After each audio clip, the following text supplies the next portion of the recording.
This is Aurore, the last and most remote of 33 low-lying islands that make up the Republic of Kiribati in the South Pacific.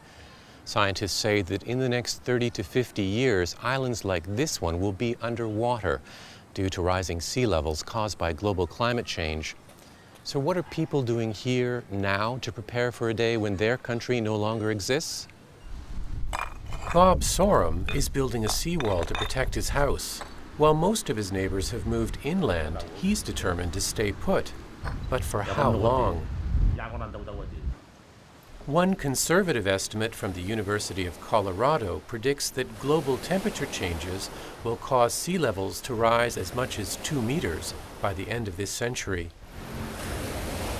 For Kiribati's 100,000 residents who live on narrow strips of land just barely above sea level, it's a trend that spells disaster, says the country's president, Anote Tong. Already we have whole villages being washed out, that the sea is rising. There is no running away from that reality. As conditions worsen, Tong says many here, like 23-year-old fisherman Rubita Yobate, are finding it harder to produce the food they need to survive. It's getting hotter, which is affecting the food we grow. Before, our coconuts were big, but now they're as small as our fists. Coconuts are Kiribati's chief export. As they shrink in size and number, poverty is growing. Despite these pressures, Tong resists the idea of moving people off the islands en masse. Having lost our homeland, having lost our cultural identity, I don't think we want to lose our dignity. In what little time they have left, Tong plans to develop some of the islands and give his people the means to leave on their own accord. The idea is to encourage the development of the islands.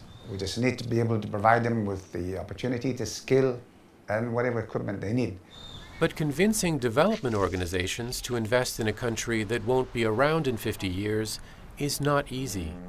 For the first time, the UN agency specializing in agricultural development, IFAD, sends a team to assess the situation on Kiribati's most remote southern island, Aurore.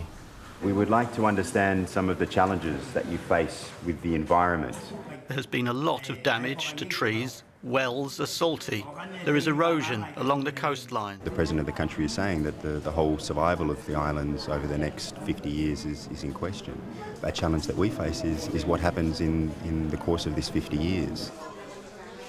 The IFAD team helps islanders develop a plan, one that tackles some of their most immediate problems, like the intrusion of seawater, but also breaks new ground for those living on the front lines of climate change. This agricultural research center has been set up to help islanders produce food locally. The aim is to identify food crop varieties able to tolerate rising temperatures and grow in salty water. It's Tong's goal to turn islands like Aurore into centers for food production, growing crops that could help feed populations in places where the impact of climate change is advancing much more quickly. But these are just temporary measures. Tong says the real challenge is to make those countries contributing to climate change take responsibility for its effects. This represents the single biggest moral challenge to humankind. And if it doesn't respond to this, then there is no credibility to anything.